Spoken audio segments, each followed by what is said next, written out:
இப்போ நீங்கள் பார்த்துட்ருக்கீங்க இல்லையா, இதுதான் கிருஷ்ணா நதி. இந்தியாவின் மிக முக்கியமான ஆறுகளில் இதுவும் ஒன்று.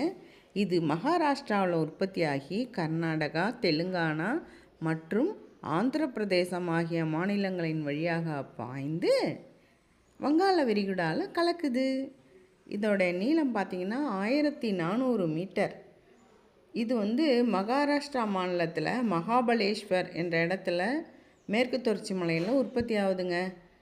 இது கிழக்கு நோக்கி பாய்ந்து பல புதிய நிலங்களை வளப்படுத்துகிறது. இது பார்த்திங்கன்னா புராணங்களின்படி, அதாவது இந்து புராணங்களின்படி இந்த நதி பகவான் விஷ்ணுவின் வடிவமாக கருதப்படுகிறது. இதனுடைய துணை நதிகள் இருக்கு இல்லையா, கோய்னா, வெண்ணா, இந்த நதிகள் சிவபெருமானாகவும் பிரம்மாவாகவும் நம்பப்படுது. சரஸ்வதி தேவியின் சாபத்தால் இந்த நதி தோன்றியதாக ஆன்மீக கதைகள் இருக்குது.